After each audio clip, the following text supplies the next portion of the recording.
Assalamualaikum warahmatullahi wabarakatuh. Alhamdulillah, Allahumma salli ala sayyidina Muhammad wa ala ali sayyidina Muhammad. Perkenalkan, nama saya Muhammad Fadli Zikrullah, NIM 2215050014, mahasiswa Prodi Ilmu Al-Quran dan Tafsir, Fakultas Usuluddin dan Studi Agama, UIN Imam Bonjol Padang. Di video ini saya akan menjelaskan terkait mata kuliah Islam Budaya Minangkabau, tepatnya mengenai pembahasan materi konsep alam Minangkabau.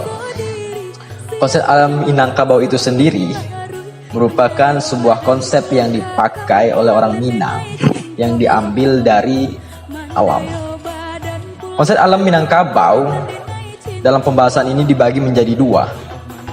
Yang pertama yaitu konsep secara filosofis, dan yang kedua konsep secara geografis atau teritorial. Konsep secara filosofis itu sendiri yang berarti alam itu menjadi ide, menjadi gagasan, bahkan bisa menjadi wawasan dan pemikiran oleh orang Minang itu sendiri. Kemudian yang kedua, konsep alam secara geografis dan teritorial, yang berarti wilayah yang dihuni oleh masyarakat Minangkabau itu sendiri. Nah, berlanjut ke materi berikutnya, yaitu wilayah Minangkabau. Jadi wilayah Minangkabau itu terbagi juga menjadi dua. Yang pertama, Luhak nan Tigo, dan yang kedua, daerah rantau. Luhak nan Tigo yang berarti tanah asal atau tanah inti, tanah awal yang dihuni oleh orang Minang pada waktu itu. Dan kemudian Luhak nan Tiga ini atau Luhak nan Tigo ini biasa juga disebut dengan daerah Dare, atau kalau kita masukkan ke dalam bahasa Indonesia yang berarti daerah darat. Nah, Luhak nan Tigo itu dibagi menjadi tiga, yang mana pertama itu luhak tanah datar, kemudian ada luhak agam, dan yang terakhir adalah luhak 50 koto. Luhak tanah datar itu merupakan luhak nan tuo, yang mana luhak ini bisa dikatakan luhak yang pertama kali ada di Minang ini. Kemudian yang kedua adalah luhak agam. Luhak agam ini dijuluki sebagai luhak nan tangah, atau jika dimasukkan ke dalam bahasa Indonesia berarti tanah yang tengah. Dan yang terakhir atau yang ketiga yaitu luhak 50 potong, yang berarti luhak nan bungsu.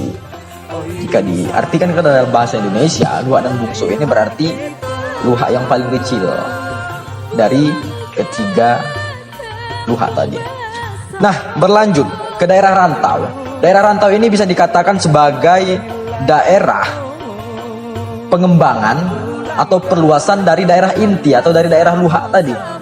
Jadi semua wilayah yang berada di luar daerah luhak itu adalah daerah rantau. Berlanjut ke materi berikutnya, yaitu sistem kelarasan dan fungsinya. Jadi sistem kelarasan ini merupakan sistem yang dipakai oleh daerah luhak dan rantau.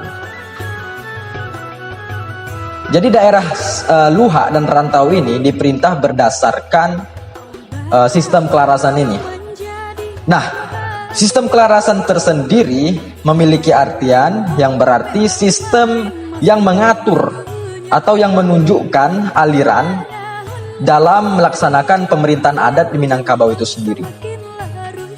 Adapun fungsi di dalam sistem kelarasan ini memiliki tiga fungsi.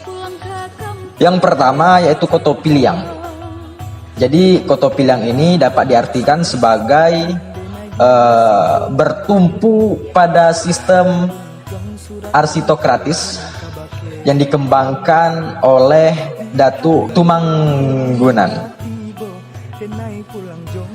Kemudian yang berikutnya adalah bertumpu kepada musyawarah dan mufakat.